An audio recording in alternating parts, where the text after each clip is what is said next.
بسم اللہ الرحمن الرحیم۔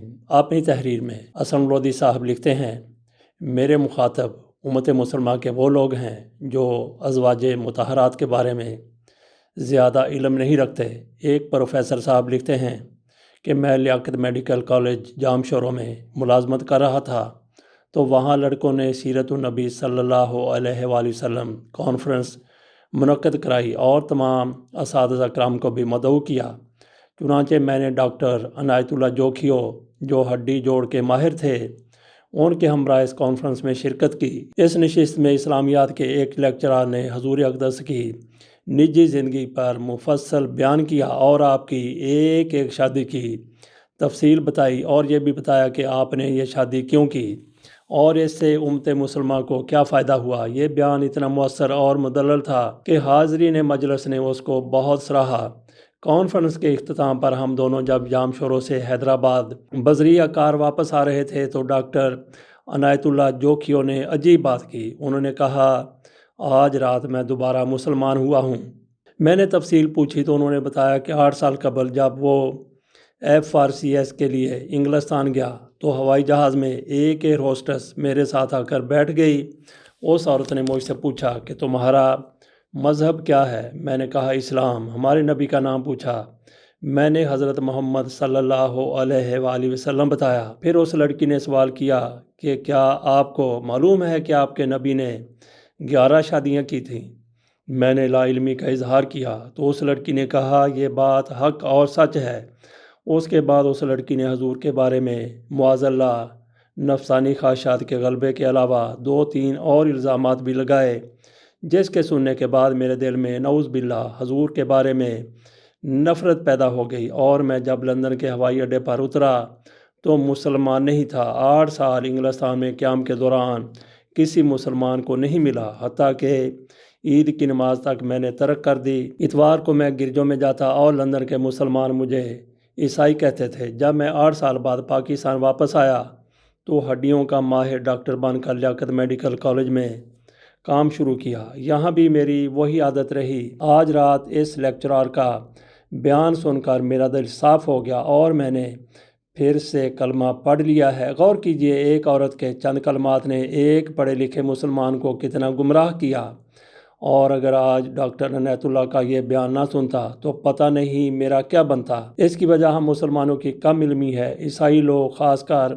خواتین، آپ کی شادیوں پر اعتراض کرتی تھیں۔ آئیے ازواج مطہرات کے بارے میں ان حقائق پر روشنی ڈالیں جو دوسرے مذاہب کے لوگوں کے اعتراض کا باعث بنتے ہیں۔ میرے پیارے نبی کریم صلی اللہ علیہ وآلہ وسلم عالم شباب میں 25 سال عمر میں ایک سن رسیدہ بیوہ حضرت خدیجہ رضی اللہ تعالیٰ عنہا سے شادی کی۔ اس وقت حضرت خدیجہ رضی اللہ تعالیٰ عنہا کی عمر 40 برس تھی۔ جب تک حضرت خدیجہ زندہ رہیں آپ صلی اللہ علیہ وآلہ وسلم نے دوسری شادی نہیں کی۔ 50 سال کی عمر تک آپ نے ایک بیوی پر قناعت کی۔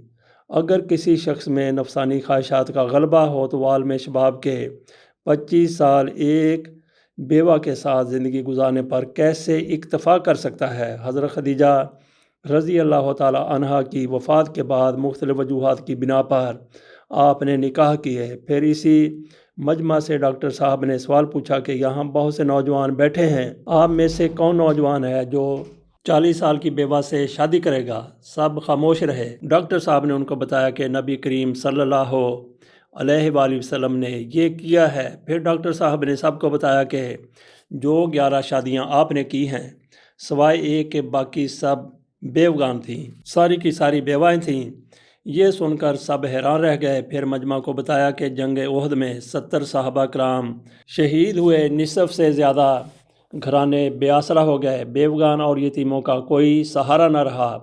اس مسئلے کو حل کرنے کے لیے نبی اکرم صلی اللہ علیہ وآلہ وسلم نے اپنے صحابہ کرام کو بیوگان سے شادی کرنے کو کہا۔ لوگوں کو ترغیب دینے کے لیے آپ صلی اللہ علیہ وآلہ وسلم نے حضرت سودا رضی اللہ تعالی عنہا، حضرت ام سلمہ رضی اللہ تعالی عنہا اور حضرت زینب بنت خزیمہ رضی اللہ تعالی عنہا سے مختلف اوقات میں نکاح کیے۔ آپ کو دیکھتے ہوئے دیگر صحابہ کرام نے بھی بیوگان سے شادیاں کیں، جس کی وجہ سے بے آسرا خواتین کے گھر آباد ہو گئے۔ اس زمانے میں عربوں میں کثیر ازواج کا رواج عام تھا۔ مزید شادی کے ذریعے دوسرے قبائل کو قریب لانا اور اسلام کے فروغ کا مقصد آپ کے پیش نظر تھا۔ عربوں میں دستور تھا کہ جو شخص ان کا داماد بن جاتا ہے اس کے خلاف جنگ کرنا اپنی عزت کے خلاف سمجھتے ہیں۔ ابو سفیان ایمان لانے سے پہلے حضور کے شدید مخالف تھے۔ جب ان کی بیٹی ام حبیبہ رضی اللہ عنہا سے حضور کا نکاح ہوا تو یہ دشمنی رشتے میں بدل گئی۔ واقعہ یہ ہوا کہ ام حبیبہ رضی اللہ عنہا پہلے مسلمان ہو کر اپنے مسلمان شوہر کے ساتھ حبشہ ہجرت کر گئی تھیں۔ وہاں ان کا خامند نصرانی ہو گیا۔ حضرت ام حبیبہ نے اس سے علیحدگی اختیار کر لی اور بہت مشکلات کا سامنا کرتے ہوئے اپنے گھر مکہ مکرمہ پہنچی۔ حضور نے ان کی دل جوئی فرمائی اور بادشاہ حبشہ کے ذریعے ان سے نکاح کیا۔ حضرت جویریہ رضی اللہ تعالیٰ عنہ کا والد قبیلہ مستلق کا سردار تھا۔ حضور نے اس قبیلہ سے جہاد کیا، ان کا سردار مارا گیا۔